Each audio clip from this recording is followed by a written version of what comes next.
اللہ کریم سب سے بڑا ہے۔ نبی اکرم نور مجسم صلی اللہ تعالیٰ علیہ وسلم اللہ کے محبوب مطلق ہیں۔ ہم اللہ کے بندے ہیں اور رسول کائنات کے غلام ہیں صلی اللہ علیہ وسلم۔ ہمارا ایک بہت بڑا تعارف ہے، عباد الرحمن کہا ہے اللہ تعالیٰ نے اپنے بندوں کو۔ ہمیں کہا ہے کہ تم بہترین امت ہو۔ اللہ کریم نے اعزازات سے نوازا ہے۔ جن لوگوں کے پاس اتنی بڑی نسبتیں ہوں، اتنے بڑے حوالے ہوں، اتنی بڑی طاقتیں ہوں، ان کے پاس ظاہری طور پر اگر لوگوں کا جتھا نہ بھی ہو اور ظاہری طور پر اگر مال و اسباب وقتی طور پر نہ بھی ہوں، اقتدار، عہدہ اور بڑے لمبے چوڑے نعرے ان کے پیچھے نہ بھی لگ رہے ہوں، تو یہ بہت بڑا تعارف نہیں کہ اللہ کے بندے ہیں اور رسول کریم کے غلام ہیں؟ اور کیا یہ تعارف جینے کے لیے، زندہ رہنے کے لیے اور گردن اٹھا کر جینے کے لیے بہت بڑا تعارف نہیں؟ باوجود اتنے بڑے تعارف کے اگر کوئی بندہ کمزور باتیں کرے، کچی پکی گفتگو کرے اور وہ اپنے آپ کو بار بار مظلوم ثابت کرنے کی کوشش کرے، وہ بار بار اپنے زخم دکھائے تاکہ وہ قابل رحم قرار پائے، تو یہ باتیں ایک مومن کو، ایک مسلمان کو، اللہ کے ایک بندے کو ذرا زیبا نہیں دیتی، ذرا اچھا نہیں لگتا۔ مسلمان اعصابی طور پر، ذہنی طور پر، نفسیاتی طور پر ایک طاقتور قوم ہے۔ مسلمان وہ قوم ہے جو مرعوب نہیں ہوتی، یہ روب دکھاتی ہے، روب۔ ہم وہ لوگ ہیں کہ جن کے اکابرین سوئے بھی ہوتے تھے، سوئے ہوتے تھے حضرت عمر، لیکن ان کو سوئے ہوئے دیکھ کر بھی لوگ کانپا کرتے تھے، اس لیے کہ شیر تو شیر ہی ہوتا ہے نا، وہ سویا ہو تو پھر بھی شیر ہی۔ تو میں کچھ عرصے سے اس کمی کو بڑی شدت سے محسوس کرتا ہوں کہ لوگ، یعنی کوئی شخص بھی ملتا ہے تو وہ اس لہجے میں بات کرتا ہے کہ اسے مظلوم مان لیا جائے، قابل رحم مان لیا جائے، اس کی مدد کی جائے، اس پر توجہ کی جائے۔ یہ مسلمان کی شان نہیں۔ آپ سورہ بقرہ پڑھیں گے تو قرآن مجید اصحاب صفہ کی شان بیان کرتا ہے کہ انہیں بڑی حاجت ہے، بڑے ضرورت مند ہیں۔ وہ لوگ تھے جو کئی دنوں تک روٹی نہیں کھاتے تھے، لیکن رب فرماتا ہے کہ میرے محبوب کے مدرسے کے ان طالب علموں کو جو دیکھے گا اسے محسوس ہوگا کہ یہ تو بڑے امیر لوگ ہیں۔ کیوں محسوس ہوگا؟ لا یسألون الناس الحافا، یہ لوگوں سے لپٹ کر سوال نہیں کرتے، کشکول طلب نہیں دراز کرتے، یہ اپنے پردے کو قائم رکھتے ہیں۔ خودداری، عزت نفس، وقار، خودی، ہمارے ہاں تیزی سے ان چیزوں کا آج جو ہے وہ یوں محسوس ہوتا جیسے قحط ہو گیا ہے۔ الا ماشاءاللہ، آپ کے زخم دکھانے سے کوئی بھی آپ کا زخم نہیں بھرے گا، بلکہ میں نے تو یہ دیکھا ہے اپنی زندگی میں کہ اچھا بھلے تعلقات چل رہے ہوتے ہیں، آپ کو ذرا ضرورت پڑ جائے تو سامنے والا آنکھیں پھیر لیتا ہے، اسی وقت اس کا ماحول اور اس کے حالات خراب ہو جاتے ہیں۔ اس لیے اپنا سارا بھروسہ، اپنی ساری توجہ، اپنی سوچوں کا مکمل مدار صرف اللہ رسول کی ذات کو بنائیں، اور اس انداز میں بنائیں کہ کون دیتا ہے دینے کو تو چاہیے، دینے والا ہے سچا ہمارا نبی۔ اور یہ ذہن بنائیں زندگی میں کہ رب رسول کی بارگاہ سے 2 قطرے بھی مل گئے تو دنیا بھی بن جائے گی، آخرت بھی بن جائے گی۔ اس لیے ادھر ادھر دیکھنا تھوڑا کم کریں۔ اور بالخصوص آج اپیل کروں گا، استاد اپنے شاگردوں کو، پیر اپنے مریدوں کو، باپ اپنی اولاد کو بڑی بڑی باتوں کا سبق پڑھائے، بڑی بڑی باتوں کا۔ اقبال نے شکوہ کیا ہے، اقبال کہنے لگے شکایت ہے مجھے یا رب خدا بندان مکتب سے، یہ جو انہیں کہتے ہیں کہ جناب پڑھ جاؤ گے تو روٹی اچھی ملے گی، یہ انہیں کہتے ہیں پڑھ جاؤ گے تو کار میں بیٹھو گے، پڑھ جاؤ گے تو کوٹھی بنا لو گے، یہ کیا سبق پڑھا رہے ہیں بھلا؟ ان کو تو تم بڑے بڑے باتیں بتاؤ، انہیں کہو پڑھو گے تو دنیا میں حضور کے دین کا انقلاب برپا کرو گے، تم ان کہو کہ تم پڑھو گے تو تم ایک پورا ملک چلاؤ گے، تم انقلاب برپا کرو گے، اٹھ باندھ کمر کیوں ڈرتا ہے، پھر دیکھ خدا کیا کرتا ہے۔ اقبال کہنے لگے یہ تم کیا سبق پڑھا رہے ہو کہ روٹی صحیح مل جائے گی، چندہ اکٹھا کرنے کا طریقہ آ جائے گا؟ کہنے لگے شکایت ہے مجھے یا رب خدا وندان مکتب سے، سبق شاہی ہے اور بچوں کو دے رہے ہیں خاک بازی کا۔ اڑنے والی تعلیم تھی اور یہ انہیں رینگنے کا سبق پڑھا رہے ہیں۔ تگڑی تگڑی باتیں بچوں کو سکھاؤ، تگڑی تگڑی۔ یہ پھر سارے نہ ڈھونڈتے پھریں کہ وہ فلانا جو ہے نا چاچا امیر ہے تو ماموں امیر ہے تو فلانی خالہ باہر ہے تو فلانا ذرا مہربانی، کوئی بھی نہیں مہربانی کرتا۔ مہربانی جب بھی کرتا ہے یا خدا کرتا ہے یا مدینے والے محمد مصطفیٰ کرتے ہیں۔ اپنی توجہات کبھی بچوں کو دیکھیں، حضرت لقمان اپنے بیٹے کو کیا کہتے ہیں؟ کہتے ہیں یا بنی اقم الصلاۃ وامر بالمعروف وانہی عن المنکر۔ حضرت لقمان اپنے بیٹے کو سمجھاتے ہیں، کہتے ہیں اے بیٹا نماز قائم کرنا، لوگوں کو بھلائی کا حکم دینا، برائی سے منع کرنا، وَاصْبِرْ عَلَىٰ مَا أَصَابَكَ، اور جب مصیبت پہنچے تو صبر کرنا، ادھر ادھر رونا دھونا نہ کرنا۔ نماز پڑھنا، بھلائی کا حکم دینا، برائی سے منع کرنا، اور اگر کوئی مصیبت پہنچے تو اس پر صبر کرنا۔ کتنے کام ہو گئے؟ 4۔ ایک نماز پڑھنی ہے، ایک بھلائی کا حکم دینا ہے لوگوں کو، ایک برائی سے، اور اگر کوئی مشکل آئے تو کیا کرنا ہے؟ ان ذالک من عزم الامور۔ فرمایا بیٹا یہ بڑی ہمت والے کام ہیں، ہمت والے کام کرنا، ہمت والے، طاقتیں اپنی قائم رکھنا، کمزور نہ پڑنا، لوگ تمہارے آنسو نہ دیکھیں، کوئی تمہیں تڑپتا نہ دیکھے۔ چھوٹا چھوٹا زخم لے کر لوگ سگنل پہ کھڑے، چھوٹی چھوٹی مجبوریاں لے کر لوگ مانگنے کے لیے دروازوں پر کھڑے ہیں۔ امت مسلمہ کا یہ مزاج نہیں، یہ وقار نہیں، یہ انداز نہیں۔ ہم تو بانٹنے والے لوگ ہیں۔ چلے مشکل آ جاتی ہے، زندگی میں ضروریات پڑ جاتی ہیں، قرضہ صحابہ بھی لے لیا کرتے تھے، لیکن یہ جو لہجے آج ہم نے اختیار کر لیے، کمزور ہو جانا، کچا پڑ جانا، غریبی کا رونا، یہ انداز اہل ایمان کا۔ بچوں کو طاقتور ہونا چاہیے۔ میرے نبی کریم صلی اللہ تعالی علیہ وآلہ وسلم نے نا ارشاد فرمایا، ایسا نہیں ہے کہ کوئی بندہ کمزور ہے تو وہ ناپسندیدہ ہے، یہ نہیں فرمایا کہ جو بزدل ہے تو وہ بڑا کوئی کٹا ہوا آدمی ہے، لیکن حضور فرماتے ہیں، صحیح مسلم میں حدیث موجود ہے، حضور فرمانے لگے طاقتور مسلمان نا اللہ کی نظر میں بزدل مسلمان سے زیادہ پیارا ہے۔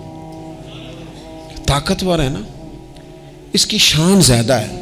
یہ جو با ہمت ہے، با حوصلہ ہے، جس کے اعصاب مضبوط ہیں، یہ رب کریم کی بارگاہ میں باوقار ہے، اللہ کے حضور اس کی قدر ہے۔ اور حضور علیہ الصلوۃ والسلام صحابہ کو دعائیں سکھایا کرتے تھے، اور تعلیم امت کے لیے خود بھی حضور وہ دعا فرمایا کرتے تھے، کہتے تھے اے اللہ بزدلی سے بچا، کنجوسی سے بچا، اے اللہ اس بڑھاپے سے بچا جو انسان کو بڑا پریشان کر دے۔ حضور دعائیں مانگا کرتے تھے۔ دیکھیں بیمار انسان ہو جاتا ہے، اگر وہ سوچے نا رب کی طرف سے ہے تو پھر بیماری کا لوگ بڑا مزہ لیتے ہیں، کیونکہ جب بندہ بیمار ہوتا ہے تو نفسانی خواہشات ساری ختم ہو جاتی ہیں۔ اور میں اکثر دوستوں سے کہتا ہوں کہ بعض چیزیں ایسی ہیں جو وجد میں لے آتی ہیں بندے کو، اگر وہ غور کرے تو۔ آپ یہ حدیث پاک سنیں، حضور علیہ السلام نے فرمایا بیمار کے ساتھ ضد نہ کرو کہ ضرور کھا، ضد نہ کرو، اس لیے کہ اللہ اسے کھلا بھی دیتا ہے، پلا بھی دیتا ہے۔ اب جب کسی کو پتہ چلے کہ میں بیمار ہوں تو رب مجھے کھلا پلا رہا ہے تو مجھے بتائیے بیماری کتنی پیاری لگے گی، بیماری میں کتنا سرور آئے گا۔ پھر تو انسان ہمیشہ چاہے گا کہ مجھے وہ چیزیں ملیں جو مجھے اللہ تبارک و تعالیٰ کی بارگاہ کے قریب کر دیں۔ دوسری بات یہ ہے کہ میدان میں جب انسان اترتا ہے نا تو اسے ایک بات اپنے ذہن میں رکھنی چاہیے کہ جیت اور ہار یہ اللہ تعالیٰ کے دست قدرت میں ہے، لیکن جب وہ لڑے تو جیتنے کے لیے لڑے۔ ہمارے ہاں نا بہت سارے لوگ لڑنے سے پہلے ہی ہارے ہوئے ہوتے ہیں، میدان میں نکلنے سے پہلے ہی وہ کمزور باتیں کر رہے ہوتے ہیں، ابھی سفر شروع نہیں ہوتا وہ کہہ دیتے ہیں نہیں جناب آپ کی بات تو ٹھیک ہے پر کیسے ہوگا، کیوں کر ہوگا، لوگ تو آج کل چلتے ہی نہیں، بڑے مسئلے خراب ہیں۔ اور پھر کچھ لوگ ایسے ہیں جن کی باتیں سن کر بندے بیک گیئر لگا لیتے ہیں، اور میں نے دیکھا باتیں کرنے والے وہیں رہتے ہیں اور کام کرنے والے کہاں سے کہاں چلے جاتے ہیں۔ یہ یقینی نہیں کہ جیتیں گے، لیکن جب میدان میں اترے نا تو پھر ہمیشہ جیتنے کے لیے اتریں۔ کوشش کریں کہ میں نے اس انداز میں نکلنا ہے کہ میں نے نہ جیتنا ہے۔ حضرت مولا علی شیر خدا کرم اللہ تعالیٰ وجہ الکریم سے کسی بندے نے پوچھا حضور آپ ہر میدان میں کامیاب کیوں رہتے ہیں؟ فرمانے لگے جیت ہار تو رب کریم کے دست قدرت میں ہے، لیکن جب میں اترتا ہوں نا میدان میں تو میں دشمن دیکھ کے پہلے ہی فیصلہ کر لیتا ہوں کہ میں نے اس کے پیٹ میں خنجر مارنا ہے کہ گلے پہ، میں جیتنے کے لیے میدان میں اترتا ہوں۔ تو آپ دیکھ لینا دیواریں ہلتی رہتی ہیں اور در کانپ جاتا ہے، علی کا نام سن کر اب بھی خیبر کانپ جاتا ہے۔ کیوں کہ کہتے ہیں میں ذہن بنا لیتا ہوں کہ میں اسے کاٹ کے لاؤں گا، میں ڈرتا اور سہمتا ہوا میدان میں نہیں اترتا۔ ذہن ہوتا ہے کہ آج لڑوں گا تو جیتوں گا، آج میں دیکھیں میں کیا کرتا ہوں۔ حوصلہ نہیں پیدا کر پا رہے بچوں میں، کچھ بچے بھی اللہ خیر کرے عزم و ہمت والے لوگوں کے پاس بیٹھتے نہیں، اور دوسرا ہم اپنے بچوں کا کسی کو آئیڈیل بھی نہیں بننے دیتے۔ بچے کسی کا نام لیتے ہیں تو ہم کہتے ہیں پتر چھاڑ پرا، یہ دور ہی نہیں ہے۔ ہم کوئی ایسا ذوق، کوئی مزاج، کوئی طبیعت پیدا ہی نہیں ہونے دیتے۔ کچھ آنے والی نسل کا مزاج ہے کہ وہ اٹھنا نہیں چاہتی، بیٹھنا نہیں چاہتی، چلنا نہیں چاہتی، وہ چاہتی ہے میں لیٹی رہوں، موبائل میرے ہاتھ میں رہے، باقی سارے کام ریموٹ کنٹرول ہو۔ جب انسان دیکھیں نا، ایک ڈاکٹر صاحب کے پاس ایک دفعہ میں گیا تو ایک مریض کو وہ سمجھا رہے تھے، اسے کہہ رہے تھے کہ تو تھوڑی ورزش بھی کیا کر، تھوڑی ورزش بھی کیا کر، اور ساتھ انہوں نے بڑی اچھی بات کی، کہنے لگے اللہ تعالیٰ نے نا جسم میں جوڑ بنائے ہیں، یہ گھٹنے ہیں، یہ کونیاں ہیں، اللہ نے جوڑ بنائے ہیں، اسی لیے تو بنائے تھے کہ تھوڑی ان کو حرکت بھی دی جائے، لیکن اگر آپ ان جوڑوں کو حرکت ہی نہیں دیں گے تو یہ تو زانگا لود ہو جائیں گے۔ تو کام زندگی میں عزم کے ساتھ، ہمت کے ساتھ، اور سب سے بڑی مضبوطی یہ ہے کہ آپ یہاں سے مضبوط ہوں، آپ اعصابی طور پر مضبوط ہوں۔ یہ جو کمزوری ہے نا، ذہنی کمزوری، میں نہیں پسند کرتا کہ مطلب خواتین بچوں کو اس لیے ڈرائیں کہ بیٹا او ہو بلی آ گئی ہے۔ وہ بلی کیا ہوتی ہے جی؟ لیکن جو خواتین حج بھی بچوں کو بلی سے ڈرائیں گی، اچھا اس کو ڈرا بلی سے رہی ہوتی ہیں اور ساتھ کہہ رہی ہوتی ہیں ماما کا شیر، جی آپ کا شیر بلی سے ڈرتا ہے، یہ اماں کا شیر بلی سے ڈر رہا ہے، آپ نے اس سے بلی سے ڈرا دیا اور نام شیر رکھ دیا ہے۔ یہ کیسا شیر ہے کہ جو بلی آتی ہے تو بھاگ جاتا ہے؟ یہ ماحول مطلب متضاد ہے۔ یہ کاکروچ دیکھ کر چیخیں مارنا نا، یہ برگر فیملی ہونے کی علامت ہے۔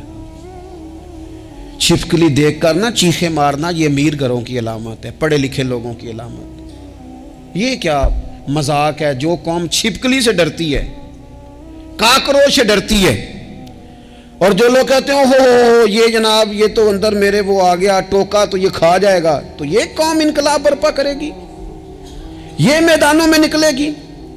بڑے خوبصورت انداز میں ویڈیو بنا کے تو اس کو شیئر کیا جاتا ہے کہ وہ جی قربانی والے دن بکرا ذبح ہو رہا تھا تو بچہ رو پڑا۔ کیا بات کرتے ہیں آپ؟ یہ جہاد کرے گا بچہ کل کو جو بکرے ذبح ہونے پہ روتا ہے؟ اعصابی مضبوطی ذہنی طور پر مضبوط کب ہوتی ہے؟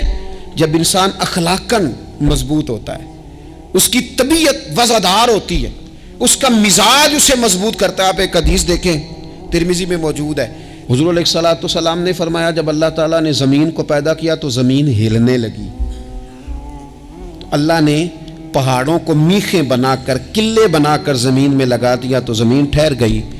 فرشتے فوراً عرض گزار ہوئے کہ مالک تیری سب سے طاقتور مخلوق یہ پہاڑ ہیں؟ فرمایا نہیں، لوہا جو ہے نا وہ پہاڑوں سے بھی طاقتور ہے، کیونکہ لوہا پہاڑ کو کاٹ دیتا ہے۔ یا اللہ پھر لوہا سب سے طاقتور ہے؟ فرمایا نہیں، آگ اس سے بھی طاقتور ہے۔ کیا آگ سب سے طاقتور ہے؟ تو فرمایا نہیں، پانی بھی ہے۔ کیا پانی طاقتور ہے؟ فرمایا ہوا بھی ہے، جو پانی کا رخ پھیر دیتی ہے۔ مسلمانوں خدا را اس سے بڑا ذوق نہیں ملے گا۔ میں طاقتور ہونے کا طریقہ بتا رہا ہوں، ہمارے ہاں لوگ سمجھتے ہیں کہ میں بولتا زیادہ ہوں اس لیے میں طاقتور ہوں، میرے پاس اسلحہ زیادہ اس لیے میں یہ دیکھو حضور نے بتایا طاقتور کون ہوتا ہے۔ یا رسول اللہ پتھر پہاڑ طاقتور ہیں؟ تو فرمایا نہیں، ان پر تو لوہا ہے، لوہا طاقتور ہے، نہیں اس پر تو آگ ہے، آگ طاقتور ہے، نہیں اس پر تو پانی ہے، پانی طاقتور، اس پر تو ہوا ہے۔ تو حضور پھر مہربانی کریں بتائیں طاقتور کون ہے؟ تو یہ دیکھو نا، یہ یاد رکھو نا، یہ کائنات کے سب سے بڑے حکمت والے محبوب کی بات یاد رکھو نا۔ حضور فرمانے لگے سب سے زیادہ طاقتور وہ مومن ہے جو سیدھے ہاتھ سے صدقہ دیتا ہے اور دوسرے کو پتہ بھی نہیں لگنے دیتا۔ اس ہاتھ سے صدقہ دیا اور اس ہاتھ کو پتہ، جس میں یہ اخلاقی طاقت آ جائے نا کہ اللہ کے راستے میں دیکھ کر پھر اسے چھپانا آ جائے، وہ بڑا طاقتور آدمی ہو۔ وہ میں یہ سب سے بڑا طاقتور ہے جس نے اپنے رب سے راز نیاز شروع کر لیے، اللہ کے راستے میں دیتا ہے پھر کسی کو خبر۔ یہ کون سی طاقت ہے؟ یہ روحانی طاقت ہے، یہ اخلاقی طاقت ہے، یہ کردار کی طاقت، یہ سوچوں کی طاقت ہے، یہ آپ کے مزاج کے بلند ہونے کی طاقت ہے۔ لیکن اگر مسجد میں ٹائلیں لگوا کر بھی ایک ٹائل پہ نام لکھوا لیا ہے، اگر کہیں تعاون کر کے بھی کہا میرا ذکر کرو، کوئی خدمت کر کے کہا میرا نام لو، پھر آپ کمزور ہیں، پھر آپ طاقتور نہیں ہیں، پھر آپ نے بزدلوں جیسا کام کیا، پھر آپ نے وہ رنگ اختیار کیا ہے جو شاید آپ کو ذہنی طور پر بڑی کوفت میں مبتلا کر دے۔ تو اعصابی طاقت، اعصابی قوت، آپ دیکھیں حضرت صدیق اکبر رضی اللہ تعالیٰ عنہ، حضور نے تربیت کی تھی نا۔ میں ذمہ داری سے کہتا ہوں کہ تعصب کی اینک نہ کسی نے پہنی ہو، ورنہ کائنات میں عشق کی داستان ختم ہو جاتی ہے جناب صدیق اکبر پر۔ جو پیار انہوں نے مدینے والے محبوب سے کیا ہے کوئی کر ہی نہیں سکتا۔ اور ہر وقت کی جدائی، ہر وقت کی، یعنی بیٹھے بیٹھے نا حضور کے وصال کے بعد بیٹھے بیٹھے حضرت صدیق اکبر اٹھ کے نا تو ایک رستے پہ چلنا شروع ہو گئے۔ کسی نے پوچھا ابو بکر کہاں جا رہے ہو؟ کہنے لگے یار ایک دن نا محبوب 2-3 دن کے لیے کہیں گئے تھے، اس رستے واپس آئے تھے، جنہاں دے دل بر جانی وچھڑن کون روے پھر تھوڑا، یہ سب روگاں دا روگ محمد جس دا نام وچھوڑا۔ پریشان ہوں تو دل کر رہا پتہ نہیں یہاں سے آ نہ جائیں۔ اتنا زیادہ محبوب کی غلامی اور نبی پاک کی محبت کا ذوق، لیکن اعصابی طور پر مضبوط کتنے تھے؟ حضور کے وصال کے بعد جس بندے نے اپنے پروں کے نیچے پوری امت کو سنبھال لیا ہے نا، اس کا نام بھی ابو بکر صدیق ہی ہے۔ ایسے ایسے سنبھال لیا، سب سنبھال، دکھ سب سے زیادہ لیکن سنبھالا۔ کوئی زکوٰۃ کا منکر پیدا ہو رہا ہے، کوئی ختم نبوت پہ حملہ کر رہا ہے، کوئی کچھ ہو رہا ہے، کوئی کچھ ہو رہا ہے، ابو بکر صدیق نے فرمایا سارے لشکر روانہ کرو، جہاں جہاں حضور نے فرمایا تھا جہاد کرو۔ فرمایا جو ایک رسی بھی زکوٰۃ کی نہیں دے گا وصول کریں گے۔ لوگوں نے کہا حضور حالات بڑے اور طرح کے ہیں، کیسے کام چلے گا؟ حضرت عمر جیسے دلیر بندے بھی کہنے لگے جناب یہ نظام کیسے چلے گا؟ تو ابو بکر صدیق فرمانے لگے عمر تجھے تیری ماں روئے، تم بڑے مضبوط مزاج کا تھا، یہ مجھے کیا پیغام دے رہا ہے؟ فرمایا عمر یاد رکھ اگر میں مدینہ منورہ میں اکیلا بھی رہ گیا اور جنگل کے درندے میرا آ کے گوشت بھی نوچ کے لے گئے تو پھر بھی میں ان اصولوں پر کھڑا رہوں گا جن اصولوں پر مدینے والے رسول نے مجھے کھڑا کیا ہے۔ ذرا گنجائش نہیں، ہم یہاں سے مضبوط لوگ ہیں، یہاں سے ذہنی بلندی، ذہنی پختگی، یہ حسن ہے زندگی کا۔ یہ کیا بات ہوئی؟ پرسوں فیصلہ کوئی اور تھا، سویرے پروگرام کوئی اور بن گیا، کل فلانے کا مرید تھا، آج مجھے فیض نہیں ملا ادھر جا رہا ہوں، پرسوں فلانے کو استاد بنا بیٹھا تھا، آج میرا پروگرام بدل گیا ہے، کل میری سوچیں اور تھیں، آج میری سوچیں اور ہیں۔ جو قوم ساری زندگی تعین ہی نہ کرے وہ کام کیسے کرے گی؟ جو رستے کا آغاز ہی نہ کرے وہ منزل پر کیسے پہنچے گی؟ تو کمزور باتوں سے نکلیں، بزدلانہ سوچوں سے باہر آئیں، طے کریں زندگی میں یہ کچھ ہم نے کرنا ہے۔ میں نے کہا ہے نکلیں میدان میں جیتنے کے لیے، پھر رب کی مرضی ہے، پھر اللہ کی مرضی ہے۔ ساری زندگی صحابہ پر قرض رہا، قرضے بھی رہے، خدمتیں بھی ہوتی رہی، جہاد بھی ہوتے رہے، ڈیوٹیاں بھی ہوتی رہیں, سارے کام ہی ہوتے رہے. ہمارا یہ مزاج ہے, ایک دو کھا گیا ہے ساری خوشیاں ہی گئیں, بس سارا کچھ ختم کر بیٹھتے ہیں. تو تھوڑی سی نا مضبوط دیکھیں. اچھا یہ حضرت ابو بکر کا حال ہے, تو جناب عمر کی کیفیت کیا ہے؟ کلمہ پڑھتے ہی حضرت عمر نے فرمایا یا رسول اللہ, جب آپ سچے, قرآن سچا, اسلام سچا, تو چھپ کے نماز پڑھنے کا کیا مطلب ہے؟ فرمایا ابھی تعداد ہی کوئی نہیں, 40 تو مسلمان ہیں. عرض کی حضور مہربانی کریں نا, آپ صرف اجازت دیں. 20 لوگوں کی صفیں بنا دی گئیں. ایک صف کے آگے حضرت عمر ہیں, ایک صف کے آگے حضرت امیر حمزہ ہیں. جناب عمر کہنے لگے چونکہ آپ اللہ کے رسول ہیں تو لہذا نماز بھی آج اللہ کے گھر میں پڑھی جائے گی. تو حضرت عمر بیت اللہ شریف کے بیچ کھڑے ہو کے نعرہ لگاتے ہیں, فرماتے ہیں میں عمر ہوں, تم مجھے بھی جانتے ہو, میرے باپ کو بھی جانتے ہو, تم میرا قبیلہ بھی جانتے ہو, میں نے پڑھ لیا ہے محبوب کا کلمہ. اب جس نے بچے یتیم کرانے ہو اور اپنی بیوی بیوہ کرانی ہو وہ آئے اور مجھے روکے. یہ محبوب اللہ کے ہیں اور گھر بھی اللہ کا ہے, تو نماز بھی آج اللہ کے گھر میں ہی پڑھی جائے گی. جب تک انسان یہاں سے طاقتور نہیں ہوتا. پھر بات آئی سیدنا عثمان غنی کی. میں پہلا وہاں اونا رنداں تو جنہیں کھلی بغاوت کی تھی, ہے پورا قبیلہ اور طرف ہے. عثمان تیرے گھر میں مال ہے, دولت ہے, وزاداری ہے, لوگ سارے کیا کریں گے؟ والد مخالف, چچا مخالف. حضرت عثمان غنی جیسے آدمی کو پکڑ کے باندھ دیا گیا گھر میں. پر عثمان غنی کہنے لگے میں ان بزدلوں میں سے نہیں ہوں جو محبت بھی کریں اور اظہار بھی نہ کر سکیں, جو دعویٰ بھی کریں اور پھر ان کے اندر طاقت اظہار بھی نہ ہو. فرمایا تم جتنا باندھ سکتے ہو باندھ لو, تم اپنی دولتیں, حکومتیں اور اپنا جاہ و جلال سنبھال کے رکھو, ہم نے تو غلامی کا فیصلہ کر لیا ہے. اور پھر کی غلامی انہوں نے. اور جہاں تک بات ہے شیر خدا حضرت علی المرتضیٰ کی, حضرت علی المرتضیٰ شیر خدا کا تو یہ حال تھا کہ ساری زندگی میدان میں رہے. ایک دن حضور نے صرف فرمایا کہ آج آپ کو نہیں لے کے جانا, آپ تھوڑا نا میرے نائب بن کر, حضور کسی نہ کسی کو نائب بنا کے مدینے میں چھوڑ کے ایک دن صرف کہا نہیں لے کے جانا.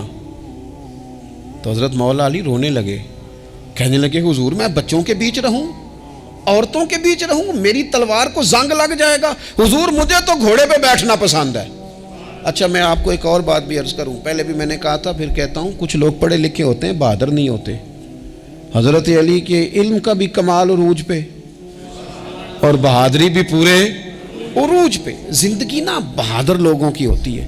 یہ شہاب الدین غوری لیٹے ہیں یہاں سوابا میں, تو کسی نے پوچھا ان سے کہ یار آپ کہاں رہتے ہیں؟ کہنے لگے میں گھوڑے کی پشت پہ ہوتا ہوں. ہمارے بچے بڑی سونی فوٹو بناتے ہیں, ان سے پوچھیں آج کل آپ کیا کرتے ہیں تو کہتے ہیں موبائل چلاتے ہیں. آپ کیا کرتے ہیں؟ فوٹو کھینچتے ہیں. آپ کیا کرتے ہیں؟ کہتے ہیں وہ نا مجھے ایسا عجیب مسئلہ ہے موبائل کا کہ بچوں کی نا مطلب میں کئی دفعہ سوچتا ہوں کہ اگر انہیں کچھ 4 گھنٹے موبائل سے علیحدہ رہنا پڑا نا تو ہو سکتا ہے کہ ان کو ڈاکٹر کو بھی دکھانا پڑ جائے, اتنی کو بری حالت ہو گئی. مجھے ڈھیر سارے دوست کہتے ہیں جی آپ ٹیلی فون پہ ملتے نہیں. میں نے کہا میں پہلے ملا کرتا تھا جب تک لوگوں کی جیب میں موبائل تھا, جب سے لوگوں نے ہاتھ میں پکڑ لیا نا تو پھر تو ایک دن میں 100 نمبر ملتا ہے, تو پھر آپ کیسے موبائل پہ رہیں گے؟ پھر تو ایک ہی کام ہے, یا فون سنیں گے یا کوئی اور کام کریں گے. تو تھوڑی سی ہمت والی زندگی گزاریں. بزدلانہ باتیں, کمزور باتیں ہمارے بچوں کو بھی کمزور کر دیں گی. یہ کچھ نہیں کر سکیں گے. حضرت سیدنا عبداللہ بن زبیر رضی اللہ تعالیٰ عنہ, یہ مدینہ منورہ میں پیدا ہونے والے سب سے پہلے بچے ہیں. حضرت سیدنا ابوبکر صدیق رضی اللہ تعالیٰ عنہ کے نواسے ہیں. حضور کے پھپھو جناب صفیہ کے پوتے ہیں, اور عشرہ مبشرہ صحابی حضرت زبیر بن عوام ان کے بیٹے ہیں. شروع سے ہی بڑے بہادر تھے. ایک دن کچھ بچے گلی میں کھیل رہے تھے تو ایک شخص نے آ کے نا چیخ ماری, ڈرایا, سارے بچے بھاگ گئے. جناب عبداللہ ابن زبیر کہنے لگے کیوں بھاگتے ہو؟ اب چیخوں سے بھی ڈرو گے؟ واپس آؤ سارے, میں تمہارا امیر ہوں, آؤ ذرا اس پر حملہ کریں. ہم سارے بھاگے اور یہ اکیلا کھڑا رہے. اس پر حملہ کیا, وہ ڈرانے والا خود ڈر کے بھاگ گیا. تھوڑا سا نا مزاج, ذہن, طبیعت دیکھیں نا, بدتمیزی اور چیز کا نام ہے لیکن گفتگو کا مضبوط ہونا یہ اور چیز کا نام ہے. بچوں کو جب پوری طرح یہاں تو ہم ان کو اس قدر زیادہ کمروں میں بند رکھتے ہیں کہ جب وہ نکلتے ہیں باغی ہو جاتے ہیں. یہاں پھر یہ ہوتا ہے کہ ان کے اندر جو صلاحیتیں ہوتی ہیں وہ پوری طرح دب جاتی ہیں. وہ جو کیفیات ہوتی ہیں جو ایک مردانہ وصف میں ہونی چاہیے ان کے اندر موجود نہیں ہوتی. اقبال کہتے ہیں آئین جواں مرداں حق گوئی و بے باکی، اللہ کے شیروں کو آتی نہیں روباہی. اور یہ جو سہمے دوست ہیں نا بالخصوص غریب طبقے سے، ان سے میں عرض کروں گا کبھی کسی کی گاڑی دیکھ کر مرعوب نہیں ہونا، کبھی کسی کے مہنگے کپڑوں کے روب میں نہیں آنا، کبھی نہیں. حالات کے سہمے ہوئے لوگوں کو بتا دو حالات بدل جاتے ہیں، ایک جیسے نہیں رہتے. کبھی کمزور نہ پڑیں اور جگہ جگہ اپنے دکھ بھی نہ بتائیں، جگہ جگہ اپنے دکھ نہ بتائیں. ہمت کریں. اور ایک شاعر نے کہا تھا کہ با ہمت لوگ کبھی ہارا نہیں کرتے، یہاں وہ جیت جاتے ہیں یہاں کچھ سیکھ جاتے ہیں. وہ نا میدانوں میں رہتے ہیں. کمزور نہ پڑیں. یہ جو اتنا لمبی لسٹ بن گئی ہے نا، اتنی لمبی لسٹ مانگنے والوں کی، اتنا لمبی فہرست ہو گئی ہے ہر سگنل پہ، ہر چوک میں، ہر رش والی جگہ پہ. یہ بتاتی ہے کہ لوگ اس کو آر ہی نہیں سمجھتے، کمزوری نہیں سمجھتے، طاقت والا مزاج. حضرت عمر بہادر تھے تو بہادر لوگوں کو پسند بھی بڑا کرتے تھے. حضرت عبداللہ ابن زبیر چھوٹے تھے، بچوں کے ساتھ کھیل رہے تھے، اور یہ وہی حضرت عبداللہ ابن زبیر ہیں جو بعد میں امام حسین کے قاتلوں کے سامنے ڈٹ کے کھڑے ہو گئے اور انہوں نے اعلانیہ ان لوگوں کا بائیکاٹ بھی کیا اور ان لوگوں کے ساتھ صف آرا بھی ہوئے.